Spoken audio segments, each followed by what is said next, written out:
Hey guys, Kelade here. Patch 9.1 is finally upon us, and with that, I think a lot of you guys might ask, like, what do you actually do, right? What's very important and what's not that important? And to be honest, in the first week of patch 9.1, there's not really much that you can do.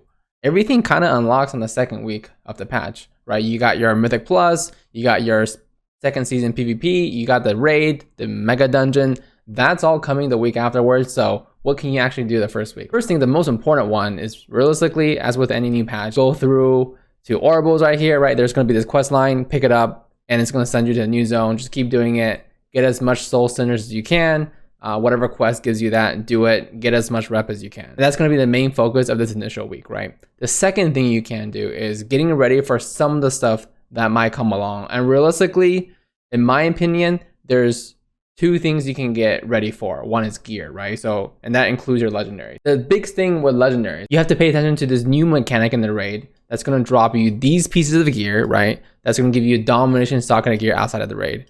The things that you want to pay attention to is what you can actually get in regards to like plate, right? So every single armor bonus is going to be able to get helmet, shoulders, and chest, and then bracers and gloves from the raid. These 5 pieces of gear are going to have these sockets, and essentially those are going to be best in slot, I think, for every single class and spec in the game, right? It doesn't really matter where you are. So with that in mind, what this means is you can kind of get ready to start thinking about your legendaries, right? So your legendaries clearly cannot occupy these 5 slots. So if you're currently playing a class or spec that has a legendary in these 5 spots, you're going to have to recraft them in 9.1. Now, luckily, when you do craft legendaries in 9.1, they're going to have sockets if that piece of gear can't have sockets. So at least you save that. And then there's also another reason for why you might want to do Torghast the first week, right? Now, you're not going to get the better resource on Torghast first week, but you can still farm normal Torghast as you've done before 9.1 and just get the Soul Ash, right? So the Soul Cinder is not going to drop until the next week afterwards, but you can start farming it now just to make sure you have enough to make legendaries. And of course, depending on your covenant and your class, most likely your covenant legendaries are going to be one of your stronger ones anyways. So once you hit like 48 right now, you're going to have to craft a new legendary anyways. So still good to be doing Torghast. So you definitely want to make sure you have enough Soul Ash to at least take a new legendary all the way up to rank 4. That way you can use all the Soul Cinders to take it to the highest eye level in patch 9.1. So that's domination, right? That's one piece of gear. The other piece of gear I think that's going to be very important, especially for warriors, is this weapon. Because I'll show you guys the mythic version, right? The weapon that drops from Kelade. This is going to be the Jaethys the Prison Blade.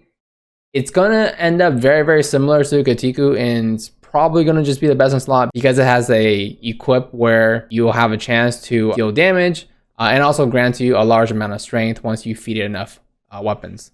So the way that this weapon works, so if you look at the left one, don't look at the ones I equipped, right? First, when you first get the weapon, you're only going to get secondary stats, and yet there's an on use to consume a lesser weapon, destroying it utterly to feed the power, right? What you do is every time you eat a weapon with this, it'll lose secondary stats, but it'll gain the equip that you see on the weapons that I currently have equipped. It'll keep going until it loses all secondary stats, and then your chance to proc the damage is very high, and the strength that it gives you is relatively high. Now, it's currently bugged on the PTR, so it's showing you a very low number, but just imagine that it does a lot. It's going to do a lot of damage once you upgrade this fully. So in regards to preparation, right, obviously you need the gear to drop, and that's not going to happen until the raid opens.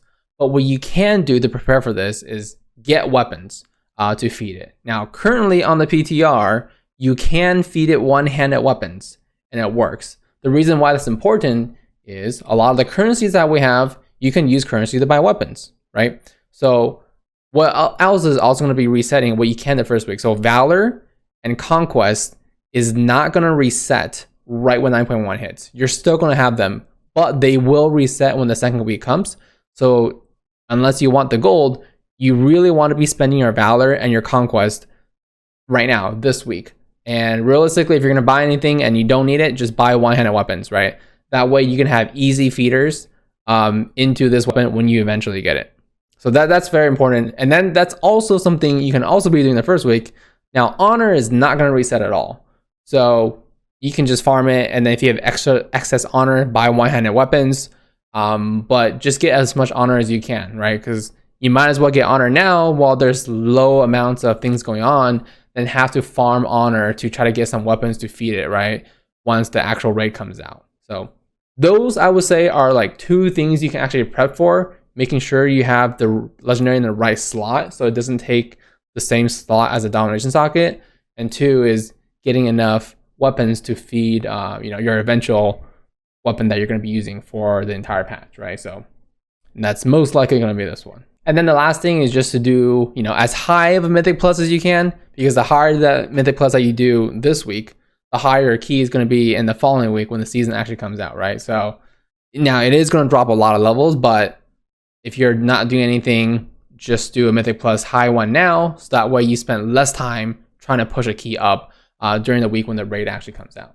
That's really all it is. This week is kind of for you guys. If you procrastinate with any preparation for 9.1, like I would think 99% of the player base, this week is kind of just an easy breather into the patch just to make sure you're ready with all the things.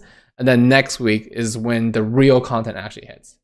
And then we'll follow up with more stuff on that as we get closer. Oh, and of course, you guys are going to ask, right, am I going to be staying as Night Fate or Venthyr? From where it currently stands, I am planning to switch to Venthyr. I've already started the quest, right? Once the reset happens with this week, I will be making the switch over to Venthyr. It does look like the single target is better. I know that the last 2 fights looks like there's a lot of ads in it, but I think you can, in progression, take away how much value having a better XP phase can be. So, and that's definitely going to be the case with Venthyr once you get the new legendary. So as always, thanks for checking out the video, guys. Feel free to subscribe to see more. See ya.